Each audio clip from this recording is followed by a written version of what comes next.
Hi everybody. So I've had a lot of questions on how I make my mesh wreath. So what I did, I just got a 5.5-inch mesh wreath from Hobby Lobby. And so what you just pretty much do, I actually just cut it up into about 7 inches in length. And then what I do, I just roll it up, put the two pieces together. Here's a couple of accent ribbons.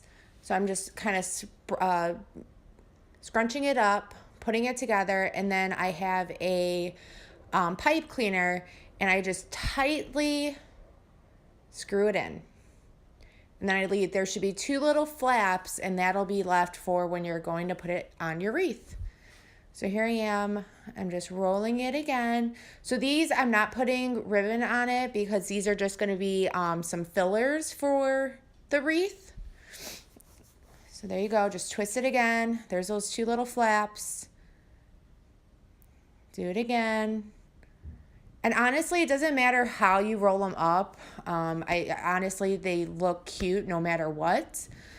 I like to play around with it. I could do just a nice curl, or I do a kind of weird curl. But anyways, okay, so here we go. So now I am just paying attention to, you just want to put those 2 extra pipe cleaners that I left like on the edge of the piece that I created. And what I'm doing, the 2 middle wires, I am just putting the pipe cleaner through, and I'm just twisting the mesh and the ribbon on. So let's do this again. Turn it over. I'm putting those 2 pipe cleaners through, and then just twist, twist, twist as tight as it could go. Sorry, my dog is howling. So again, here we go again, putting it through the middle of the wreath wire, and just I'm doing as tight as I can. I want to make sure that it doesn't move anywhere. Just twist, twist, twist. I move it over because I like to make sure that my wreaths are as full as possible. I don't like any holes. So this is the ribbon that I was using. So I was cutting the accent ribbon about 10 inches. There I go, just showing you 10 inches. There it is. So I'll just cut it, and then I was just this is one. So I was just using the one to help with the extras that I had to cut. So that way I didn't have to keep using my ruler. So I was just cutting a few of those because I'm actually almost done with this wreath. I didn't want you guys to wait to watch me do it the whole time. This project does take a while, but it's totally worth it. Okay, so here I am. I'm just cutting the corners to make that nice, cute ribbon look. And again, just cutting those corners.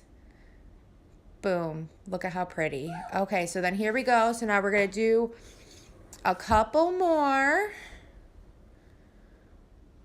We're almost done with this project. Put those 2 together, and then you're gonna grab that accent ribbon. This is actually 2 different ones. This one has a saying on it, and then I'm just using just the straight gold. Just pinching that together, using that pipe cleaner to tie it together. Twist, twist, twist. You want to make sure it's as tight as it'll go. There's those 2 extra, of the pipe cleaner that's what you're going to use to tie the mesh and the ribbon to your wreath. And again, my dog is howling. I apologize. And again, just the plain red ones, those are just for add-ons, just to kind of just to give the wreath a little bit more poof. So there's that extra. So we're gonna go ahead and fill that in. I turn it over, put that extra pipe cleaner through to twist that mesh and ribbon on. So as you can see, look at the back of it. You could see that how it'll look once all those are twisted on there. Again, you're just paying close attention. You're just using the two middle pieces of the I'm sorry, of the wreath wire. I don't know why I couldn't think of that. Oh, and then of course you got to be careful. Make sure you don't have any mesh stuck to it. They do like to stick together. Okay, so twist, twist, twist. This project is almost done, guys.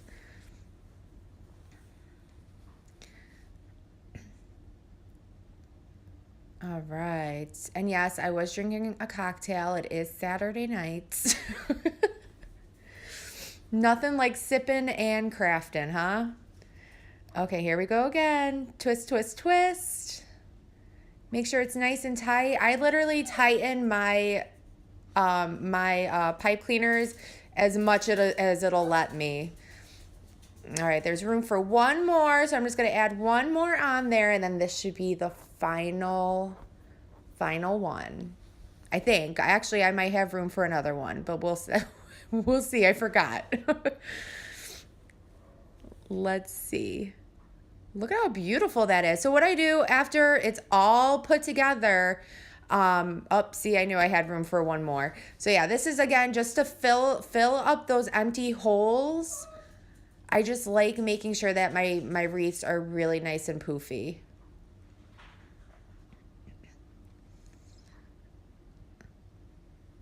Look at this, it's so pretty.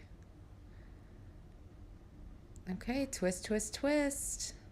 But yeah, I like to make sure that it's as tight as possible because the pipe cleaners do have kind of a sharper end to it, and I don't want to run the risk of it scratching a customer or even my wall or door. So I make sure that those pipe cleaners are down as far as they could go.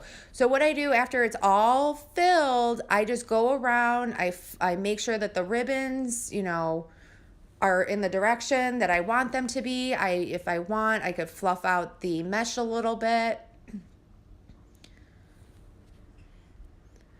So we'll just go ahead and do this for a little bit. Just making sure that the ribbon is in all the right directions.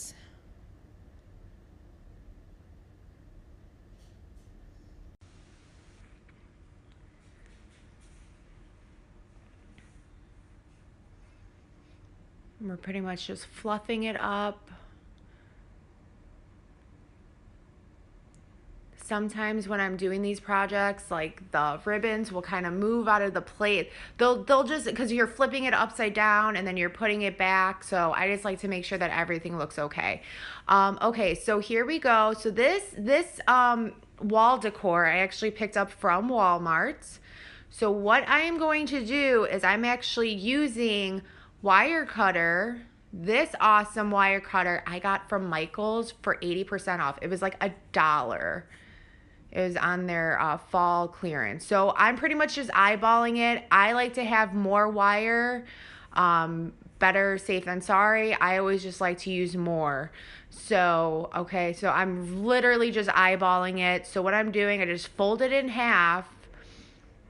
And then I'm just using just your standard stapler, just a stapler. Just staple that on the back. And very important, you want to make sure that the staple size is not too big for the project, or for the board, I should say. Because if your staple is too long, it'll poke through the other side of your board. So luckily this board was thick enough because I don't have any shorter, I don't have shorter staples for my staple gun. So I'm crisscrossing it. I'm making sure that the wire does not move anywhere. You really want to make sure that that is really nice and sturdy on the back of your board. So that's why I'm playing with it. I just want to make sure that it's nice and sturdy. So once you have that, then you are good to, I kind of just, again, eyeball it. You want to see where you want to place it. And then what I do, you need to just find a kind of clear open space beyond all that mesh. And I just poke that wire through. And then you want to make sure that that wire is coming through to the back of your wreath. I'm sorry that it's upside down, guys. All right, so again, you just want to make sure you just find an opening through all that mesh. And the reason that I love the wire is because you can't see it when like, I love it. It literally just looks like the picture is just floating on the wreath. I think it's absolutely gorgeous. Okay, so now I have my my picture where I want it to be. So there you could see, if you could see, I know the wire wreath is very, very tiny or thin, but what I'm doing, I am just tightening it up. I'm trying to make sure that I'm not tightening it onto a roll of my mesh. I'm tightening it to where it's laying against the wreath wire. I don't want to bunch up there's that. I moved that mesh out of the way because I don't want to bunch it up. I want to make sure it's just lying up against the wreath wire. So there it is. Oh, okay. Now that I made sure, I didn't tighten it too much. I wanted to make sure that I was in the right position. Now that I know it's in the right spot, I tighten as much as I think it looks good. And then I just cut the ends of it. And then that is it, guys. You just made yourself a nice, beautiful mesh wreath. Thank you guys so much for watching. I hope you enjoyed.